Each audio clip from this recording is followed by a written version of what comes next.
We are here on the heels of a big announcement. Yeah. Steve Nash, future Hall of Famer, is the new coach of the Brooklyn Nets. What is going on, man? Listen, I think it's a good pairing with him and KD. You know as well as anybody that there was a pre-existing relationship. Steve was a player development consultant for Golden State. He spent a lot of time with Kevin Durant, as I would talk to him over the years about his experiences in Golden State, like not just learning from Steve Kerr and those guys, but who specifically he was working with in Golden State. Yeah. And KD was always like one of the names that he said a lot when I thought he'd be working with the guards. So that relationship, and then Sean Marks played with us in Phoenix. So there's a real respect there as well. So I think it made a lot of sense. Nash, who has no coaching experience, absolutely no coaching experience. He was a consultant with the Golden State Warriors during my time on the beat. But this was kind of a surprise to a lot of people in the league when you have, especially under the current climate when we're talking about equality and talking about all these things. I'm going to read you a list of black coaches that are very qualified that didn't get a fair, in my opinion, a fair shake at this job. You talk about a guy like Ty Lue, who won a championship in his first year as coach of the Cavaliers, has cosigns from Doc Rivers, was tutored under Phil Jackson.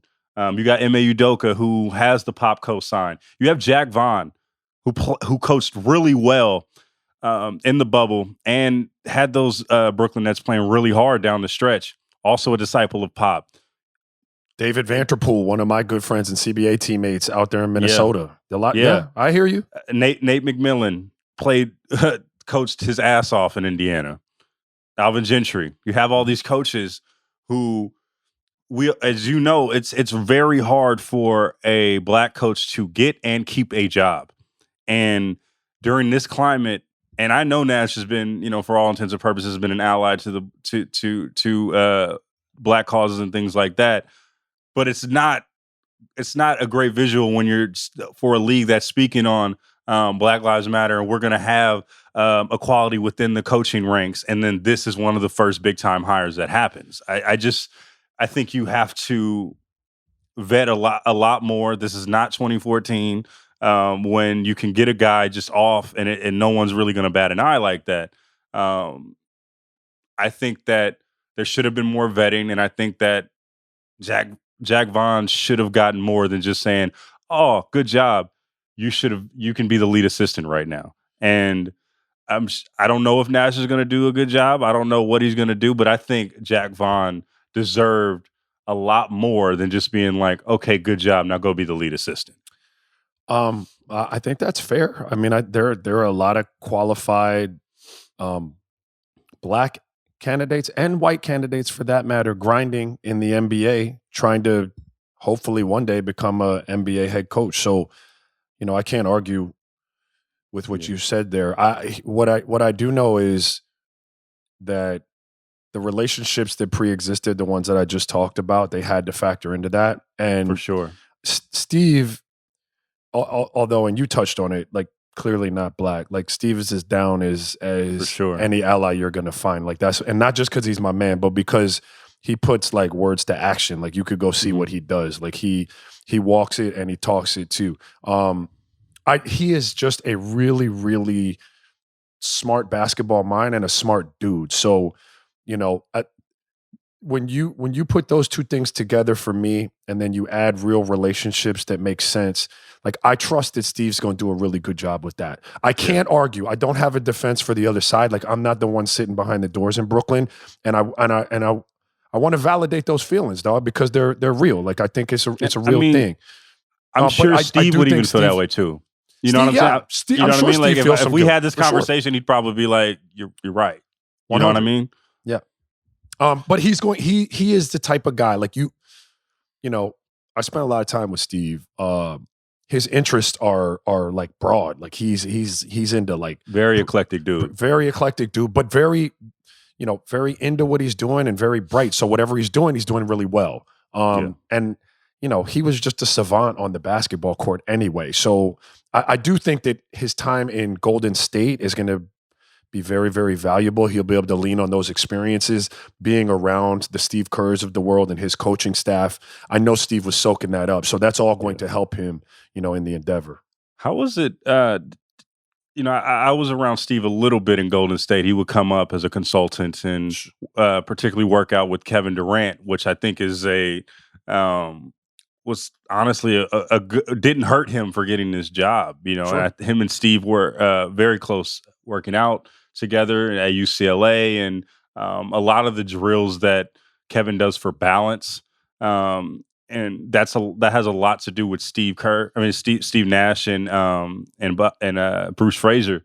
So he does have a built-in rapport right there. But how was it? Did you have any inkling that he would be a head coach? You were a teammate of him. Did you think that this was possible 10 years ago? Listen, I didn't know that Steve would ever want to be a head coach in the NBA. It's a grind. It is a 24/7, like all-encompassing type of gig. I did know that if Steve wanted to, that he'd have a lot of the qualities that good coaches have.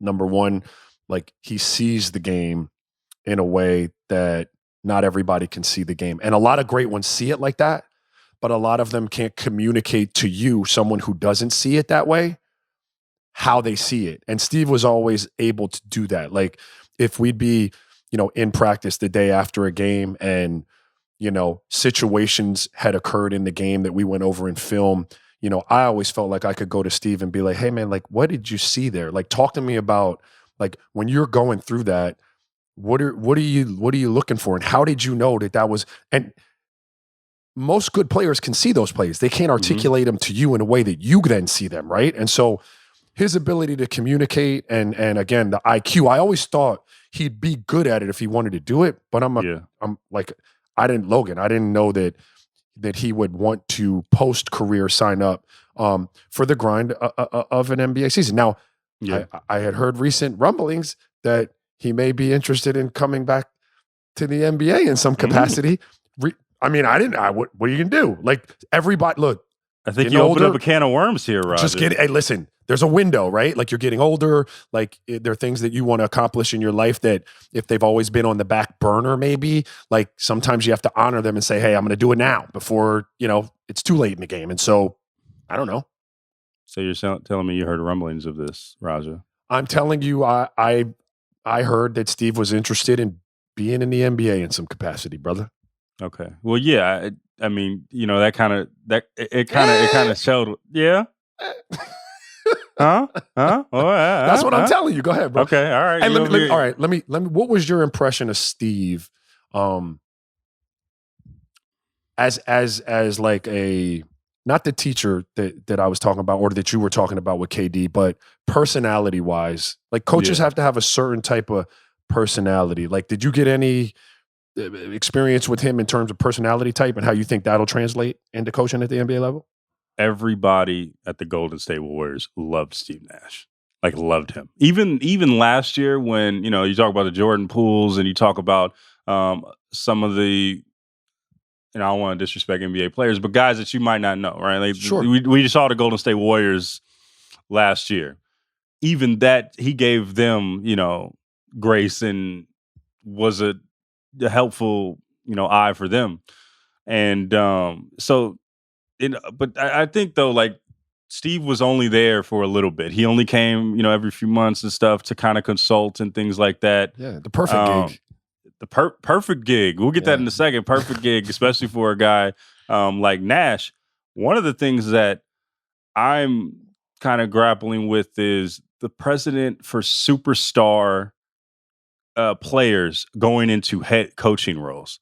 We talk about back in the day with Magic Johnson, who didn't do well as a Lakers coach, right? During his stretch, and I think one of the reasons why he didn't do well is because you have this expectation as a superstar that guys need to get to a certain level, right? And I think this is why superstar coaches haven't worked historically, is because they see, they can erase a lot of people's mistakes with how good they are, right?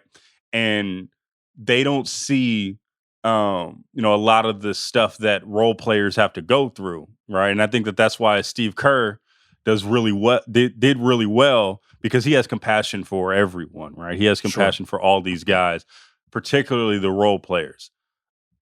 Is Steve going to be able to do that, being that he's a superstar and played at such a high level? And you just said, he has this crazy IQ that not a lot of people have.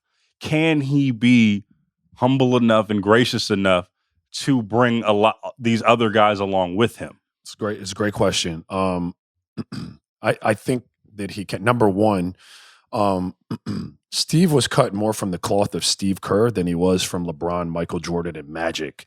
Like those guys were freaky physically, on top of being brilliant minds in the game.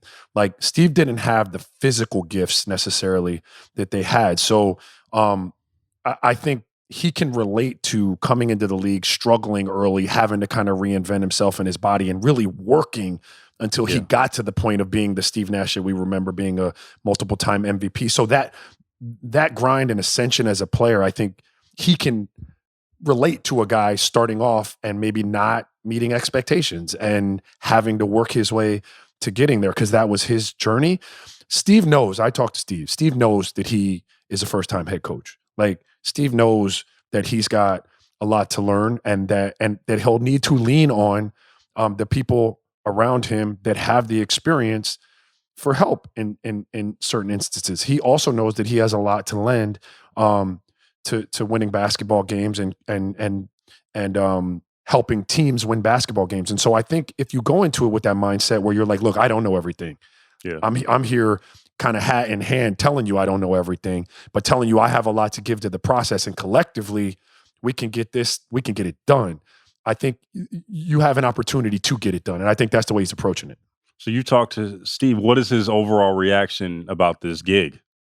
How does he feel about it? What was how does he feel being a first-time head coach? Hey, look, he's really excited. I'm really excited about the roster, the opportunity there in Brooklyn. I mean, the East is, and at least in my perspective, I ain't putting words in Steve's mouth. It looks wide open to me. I mean, the Heat look good. Boston looks good. But if you told me you were going to get a healthy Kyrie and Kevin Durant, both firing on all cylinders, playing well together, I'd take those two with a decent enough roster. So he's excited about that. And then the challenge, right? Like we all as athletes, challenges were what you lived for, and you were getting up for them. And so I think he's ready to go.